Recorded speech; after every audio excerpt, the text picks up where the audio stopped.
Welcome to Authentic Living with Roxanne, a place where we have conscious conversations about things that really matter in our lives.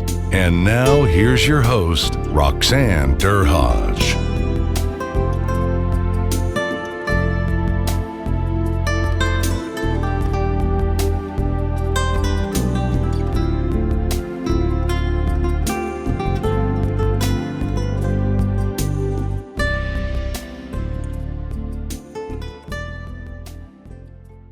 Hi, everyone. It's Roxanne Derhodge.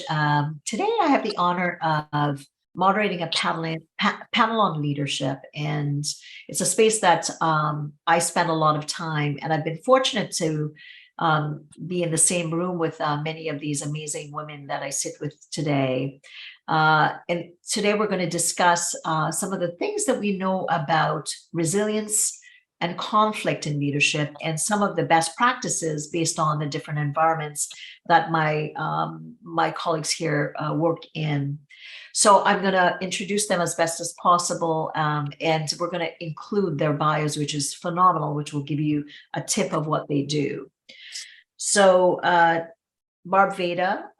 Barb has been in the behavioral management business for about over 30 years.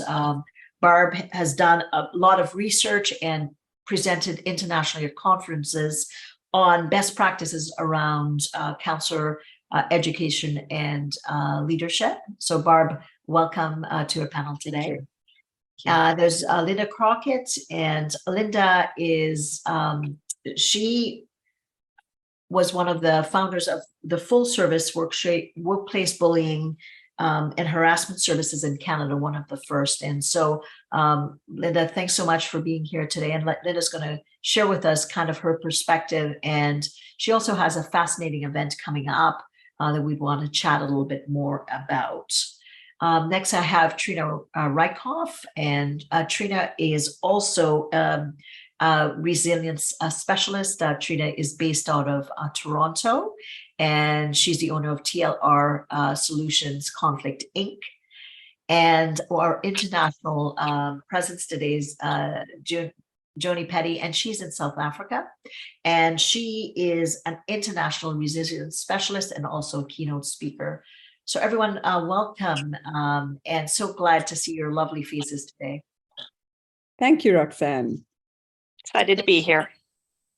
Awesome that you can all make it. So we're going to just start off around, I would say, the tempo of what's happening out there in your different environments with uncertainty and conflict.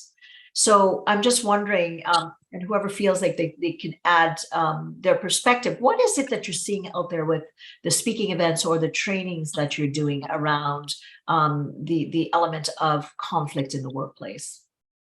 I don't mind jumping in. Okay. I've done 2 multinational events this week, actually. One is an automotive industry, and the other is a global beverage company. And I found it very interesting, both at executive level.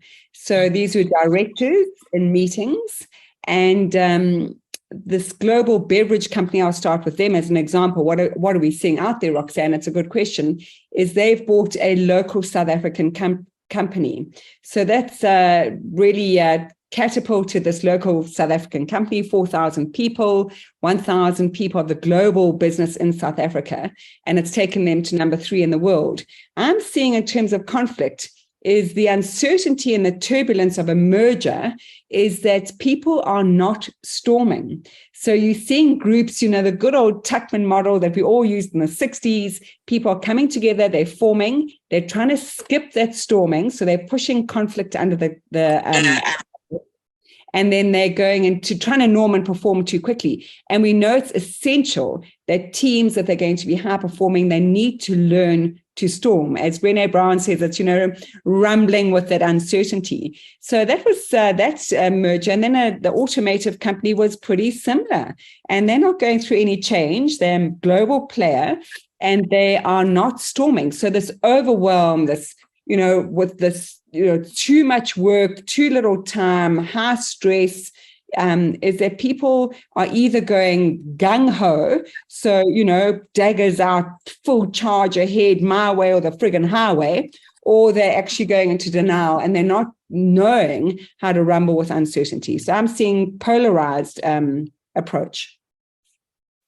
So two extremes. So you're not seeing the normative, like you said, storming, where people are actually articulating or sharing what they're experiencing. So you either get, I would say, freeze, where they're freezing, or just kind of going into the woodwork and functioning as best as possible based on what the expectations they think are of them. I wonder if anybody else is seeing the same thing, or if there's some different perspective that you can add. I'd like to add to that, Joni. I think you've made a really good point, because a lot of people are skipping that piece and they don't even realize they're in storming. So even educating them about what storming is, that you're in the phase of storming, especially with people returning to work after COVID, there's a lot of storming going on. And the kind of requests I'm getting right now, I mean, I deal with more than conflict, I deal with psychological harassment and psychological violence. So that includes conflict and abrasiveness and all of the what sits below that. But what I'm seeing is larger organizations reaching out for help. I'm seeing a lot of requests for our training on vicarious trauma, burnout, compassion fatigue, with how COVID has exemplified and caused so much more mental health concerns for professionals as well as our clients.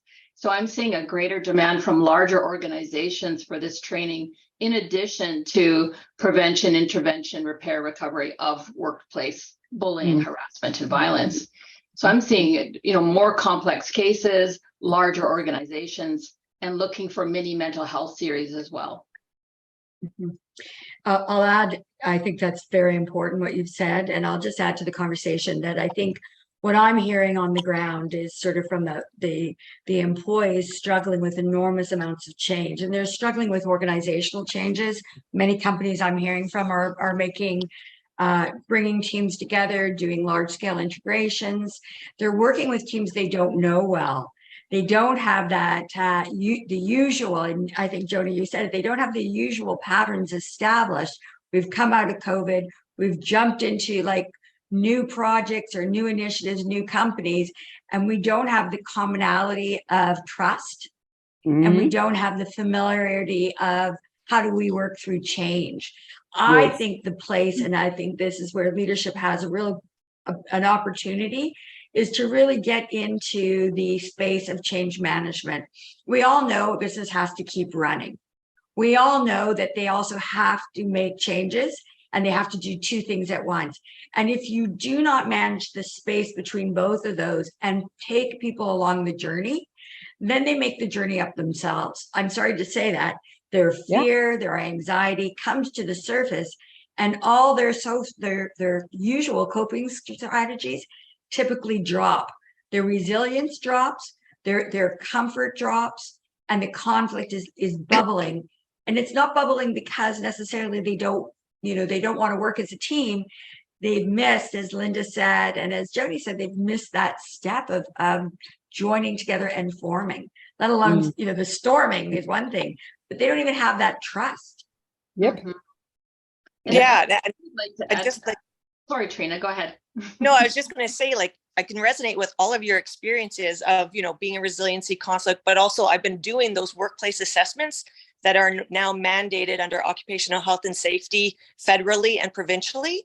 And what is interesting is coming through COVID, that trauma informed is the key word, but a lot of people don't understand the behavioral reactions and how to identify them.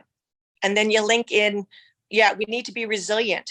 From my perspective, and having done resiliency in 25 years, trained from a guru in California, it's looking at that personal, professional, operational, organizational risk management, right? Take those failures, take those mistakes, take the learning from COVID and actually name them, document them. How did you actually get through COVID? Because that's what we're forgetting. People are not using the resilient risk management skill sets that have developed through COVID, putting a name to it, the environmental context, and then using that to build the leadership.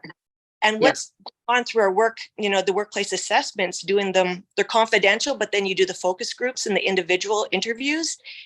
People just want to feel heard and recognized, right? We're coming back to work, but it's really that big push again, status quo. Let's get back to what was before COVID. And what I like to share with them is you got to think of COVID was like a death. We have to grieve it. Recognize our world is never going to return to the way it was, but here's an opportunity to create that leadership legacy and not just bounce forward with, that resiliency of bouncing forward. It's bounce and pass forward. It's using that needle to excel and use that learning and transformational growth. And then what comes with that is, as humans, we all assume because you've learned the skill or you sat in that workshop, you know how to apply that skill in the environmental context when it happens, when in reality, the performance deficit is huge. I think what you said is incredibly important because you brought up the piece of trauma informed.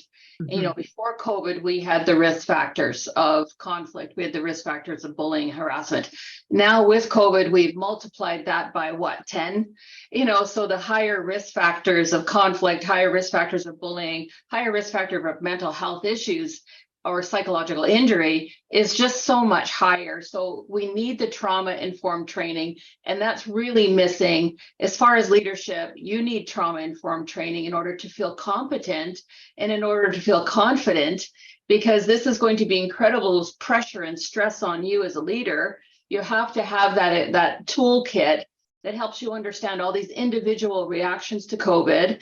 And I agree with you, there's a grieving process here. But there's still a learning process because there's new information still coming out about the vaccine, about the effects of all of it.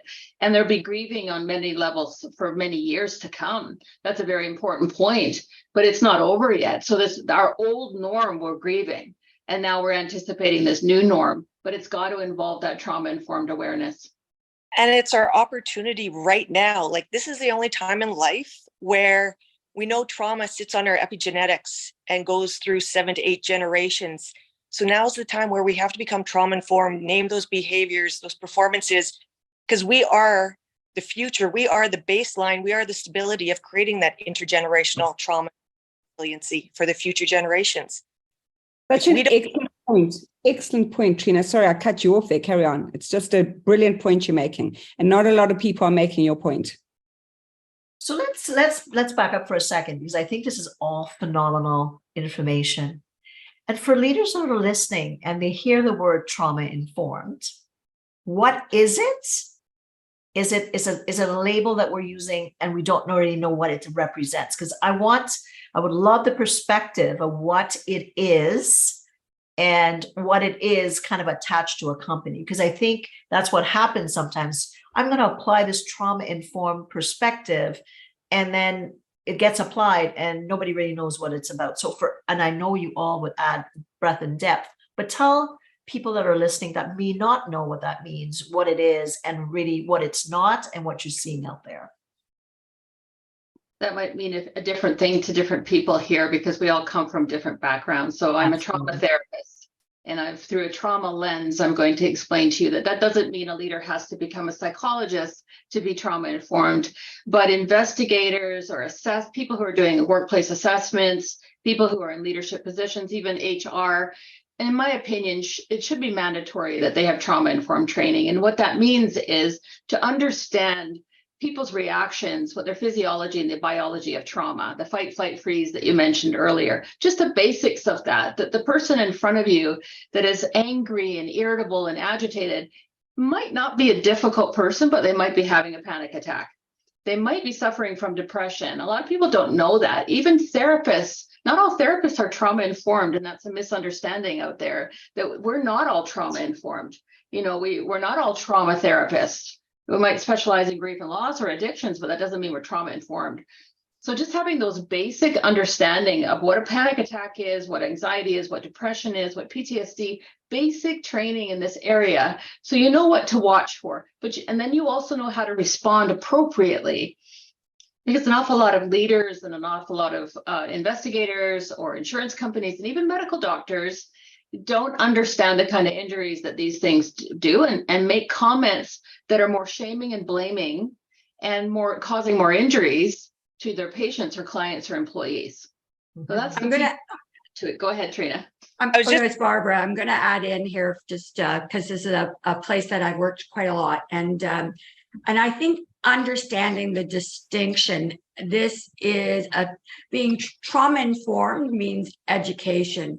Providing trauma-informed counseling is a specific methodology. It is a unique skill set, and you have to be trained. Now, I will say that often organizations buy mental health services. Most organizations in Canada and around the globe have EAP services. That's a valuable service. That service, the fundamental clinical service they are providing, is short-term solution focused. When I began, and I'll tell you it was a long time ago, 30 years ago, solution focused literally was helped 80% of the people we saw. And I look to you, Roxanne, you were in this with me. 20% of the people we saw needed something different. Now, were we trauma informed? No, we were solution focused therapists with a core competency, typically in CBT. Our tool bag was very robust, and we may have other clinical methodologies, but we were very much in the here and now, no going backwards, only going forward, having a very specific goal. Now, fast forward around 2015, CBT methodologies really came to the forefront because there was exponential growth in depression and anxiety, and that is a very helpful set of skills. Again, very goal focused, very behavioralist, lots of awareness, but a practical, easy, bite-sized ways to manage problems. These two methodologies can be helpful down the road, but when someone comes to you and they join with you and they tell you that they've been bullied, or there's been a traumatic event or a disruptive event in the workplace, or they've been exposed to an accident, I mean, there's many disruptive events in the workplace, moving into the wrong clinical approach can be harmful. So I think this is a complicated message. I think when you as leaders are trying to evaluate the right type of support to help, you really need to lift up and get quality information and get educated. So I sound a bit preachy, but this is a place of passion, because I think the, clinicians, this is my call out to them and to me, is get informed about these different methodologies and get certified and get trained. So I'll, there I go. I'd love to add a concrete example, because when I give my informed workshops, I use the example of having lived in Alberta. I've lived up in northern Alberta in Cold Lake. So back up there, it's a Navy base, it's an Air Force base. So Air Force base, once a year, they'd have Maple Flag. So when Maple Flag happens, all the top fighter pilots of the world come and practice for 5-6 weeks. So my everyday thing would be, before I dropped the kids off, we'd go onto the tarmac. You were like right by the tarmac. We'd watch the jets get ready. You could feel the engines. You could see the flames. It was better than caffeine. I called it rumbling, right? And then we'd watch them take off, land, everything. So whenever I hear jets and I can hear those F-18s, I get the behavioral, the somatic is I get excited. My heart starts racing. I get a big smile. I'm adrenaline. I am happy. However, now take the context, and my ex-husband is military, and I used to be a veteran affairs case manager, so very well versed in that environment and lived on military bases. So imagine a vet who's been medically released, and now he's going to go for a job interview. And as he's walking into the building for the job interview, the F-18s are flying by because there's an air show happening in Toronto. But he doesn't get that fun, excited adrenaline rush that I'm getting. He's getting flashbacks of when he might be that pilot who was shooting down in 9/11. And all of a sudden, he's getting those flashbacks, and now he's having a trauma response.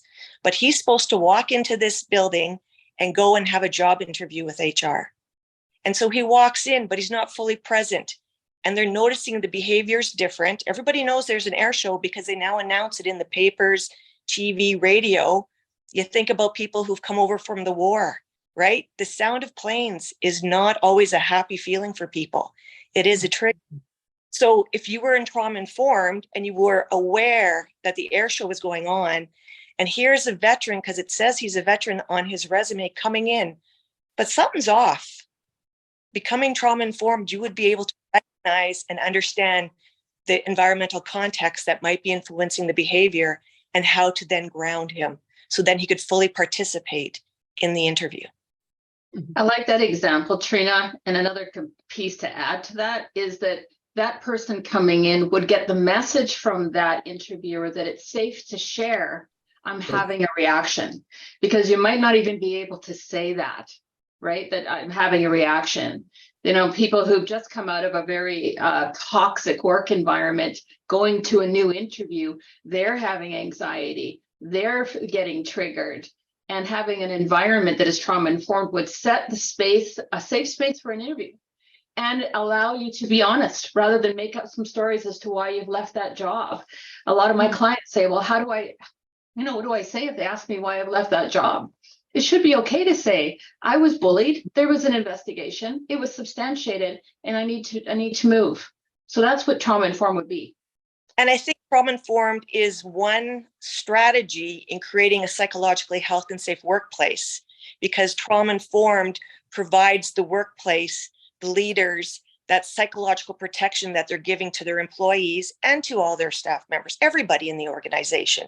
So understanding where trauma informed fits under the Canadian National Standards, the International Labor Standards of the 45003, the Bill, 168 in Ontario, each province has their own descriptors, but understanding trauma informed and creating psychological health and safety now is a risk mitigation strategy for all of it. That's amazing, right? Because, the average person and all of us here, we understand all the lingo, right? Mm-hmm. And I think of when I worked with Barb and I managed a portfolio of 50 companies, at any given point, I would say about 65% of my portfolio was in flux.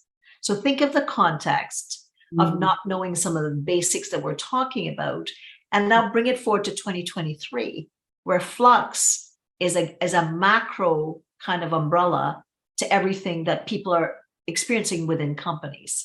And then try to not be trauma informed about what people experience through COVID, what people are going through with right sizing, downsizing, selling off of certain parts of companies, mergers, acquisitions. That's a whole lot of moving parts all at once. And within the context of that, we're wondering, what are people needing?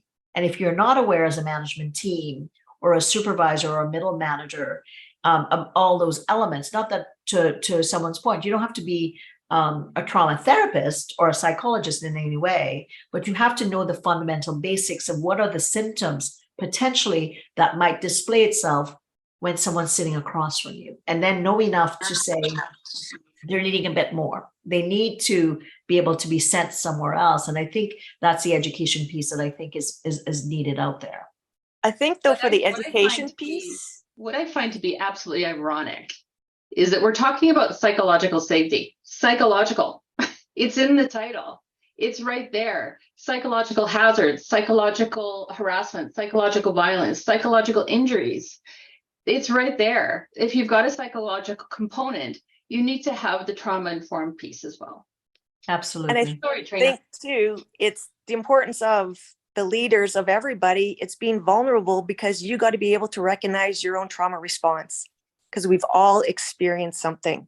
So to be able to start becoming trauma-informed by a reflection of your own past history, your own experiences of trauma, whether personal, professional, or environmental, an earthquake, capsizing on the water. Environmentally, there's many. So it's becoming trauma-informed is even recognizing what you might experience, so that if you're triggered, or you might have a flashback while you're having an interview or giving a meeting, and you're not sure why.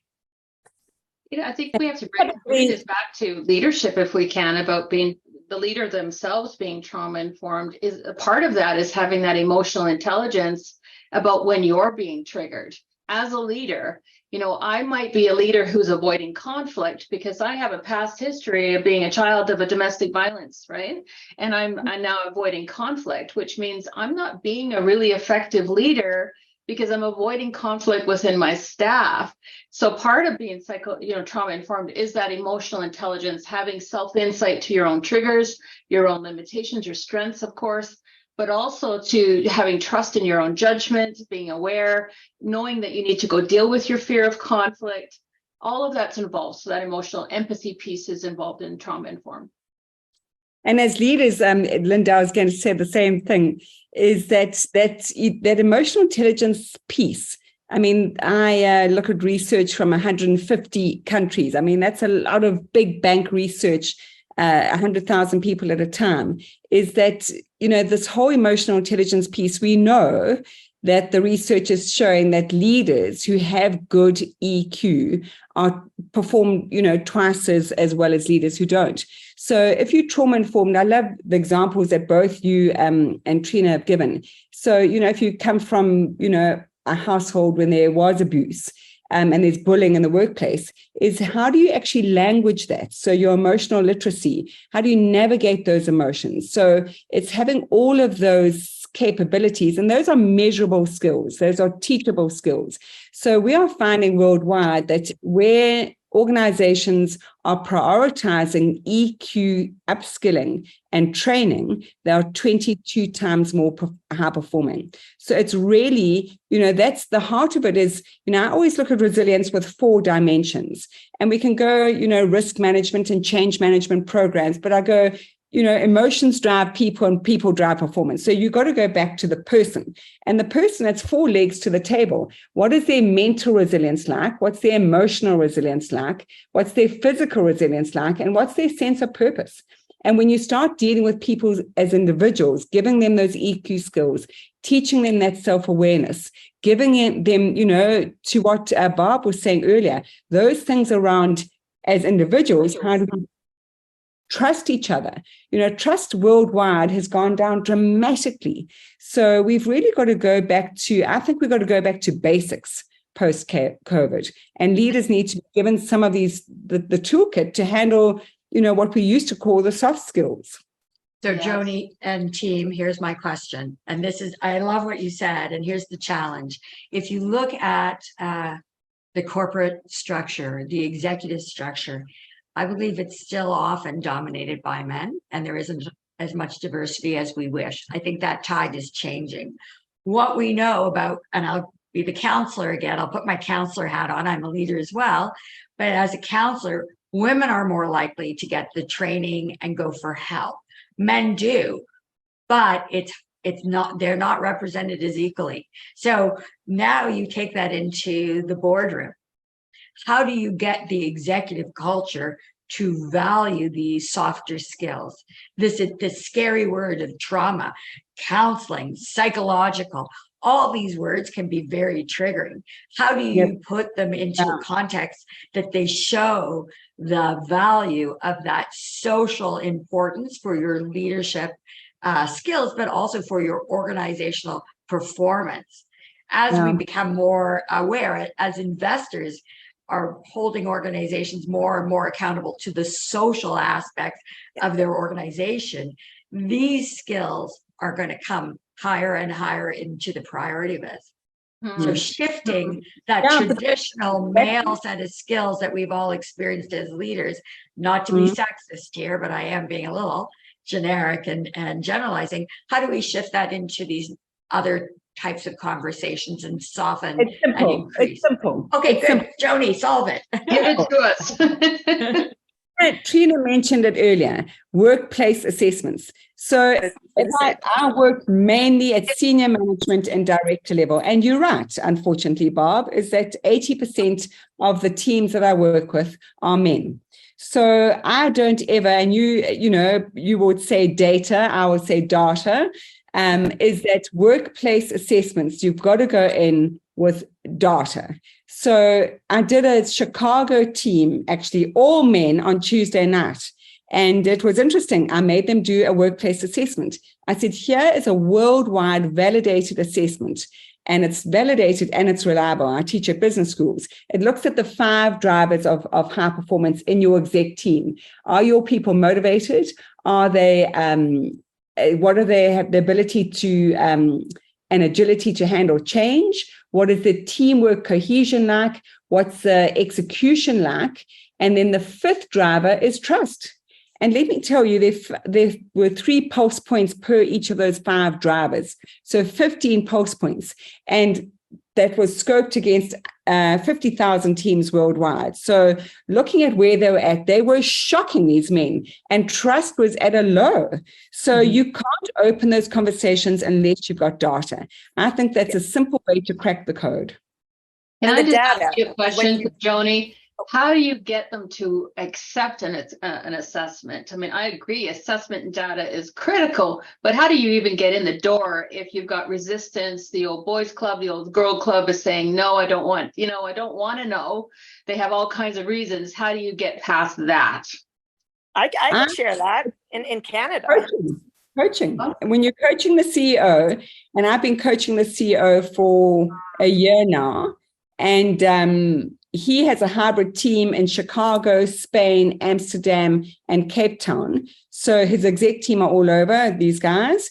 And I said to him, I can tell you right now, from what I've heard around the world, you don't have a cohesive team. And if I was you got to, as good old Jim Collins said also 20 years ago, good leaders need to look in the mirror to see what's happening. So let's put the mirror up. Let's have an assessment and let's, see what's happening. What if they say they don't want to know? I mean, Unfortunately, then they take something critical oftentimes, unless you're in the front door with the CEO for them to start to listen. Or in Canada. We've taken we've had critical situations, right? Unfortunately, then that opens the door. Or business cases too, right? Like competitive edge, potentially. But Linda, you're right. How is it? If you're preaching to the aware. Right now, I've lost someone. There's been a critical accident. I'm losing market share. So what's the value of a case? That's different. But if you're talking about the unaware portion of sectors, that's something. I mean, maybe Treena can share. She was going to share something. Yeah. Those are the people that are harder to get to. But maybe you do have an inroads at some point in a different way. With the assessments that I do, there is a cost to conflict. So when you want to get to that C-suite or the male who's not as sometimes, resistant, it comes down to time, money, and reputation. And there actually is a formula to calculate the cost of conflict. And when you have the metrics and you have the stats of the disability, the retention, the presenteeism, it all comes down. And that's part of having a workplace assessment. This was such a great interview that we decided to turn it into a 2-part series. Be sure to tune in next week for part 2, so you don't miss out on the amazing content. Thanks for tuning in to Authentic Living with Roxanne, creating the space for positive, healthy change. Roxanne is a keynote speaker, psychotherapist, and coach. To work with Roxanne, visit roxannederhage.com/blueprint. We'll see you next time on Authentic Living with Roxanne.